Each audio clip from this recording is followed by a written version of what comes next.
So today what we want to talk about is all the rumors and things people are telling you on the internet about what's happening in D.C. So when we look at Washington D.C, one thing we do know is you have an ad hoc infantry division that's occupying Washington D.C. There's around 30,000 National Guard troops, various units pulled from states, totaling around 30,000 men so far. They have a striker contingent and air support. So basically you have an infantry division that's in occupation of Washington D.C. And they have implemented barriers, fences. So basically what you're going to have is a green zone like they had in Baghdad. So when we're looking at this is not the type of security you provide for demonstrations, protests, things like that. This is actually an occupational army that is in place in D.C. to protect it from something very large. And the fact that they're pulling these from National Guard instead of regular army is an interesting development. So let's talk about some of the people on YouTube, shortwave, and other venues that are giving you information on what's going to happen. First off, if you have an inside source that's telling you classified information, if you're in a foreign country, you could expect a Hellfire missile to be coming down at your AO about 5 minutes after you do that. If you live in the United States and you are leaking classified information, you could expect the FBI at best, and at worst a spec ops team to show up on your doorstep no matter where you at. With the signals intelligence and electronic warfare capacities they have, they can locate you pretty fast and have somebody there. So nobody is going to be leaking this insider information, because they would end up dead at best or incarcerated at a black site at worst.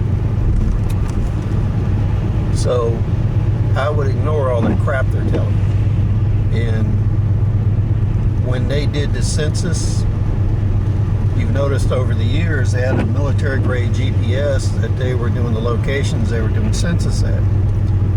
So on grid plot, you have the GPS coordinates of every building in the United States available to the military at any time, right? So, as I said, it would not be difficult for them to ascertain the address of a leaker and show up.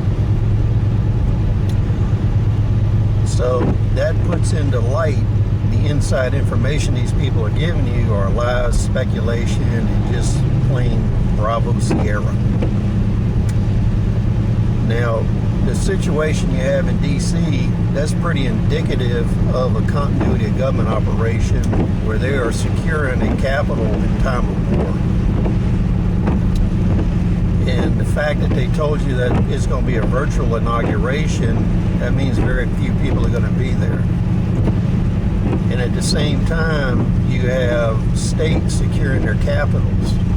This is actually a wartime operation. When you look at the fact that Taiwan has been declared its own independent country by the United States, the fact that the Chinese government could not feed its people in normal circumstances, and with all the flooding they've had, that put them in an even more tenuous situation feeding their people. They have been doing operations commercially, militarily all over the world, getting food supplies, resources, farmland under their control, whether commercially or military. And recently you see that Bill Gates owns 240,000 acres of farmland, and then you have the head of Amazon owns a little bit less than that. So if you think about this in terms of if these people are collaborating with the Chinese, they could designate that food production to the Chinese government, other areas of the world, or they could help their fellow citizens in the U.S., which they're not going to do. The worst case scenario is that these people would take 500,000 farm acres out of production in the United States. That would actually worsen the world situation both in China and the U.S. So you can see there's a lot of things at play in here.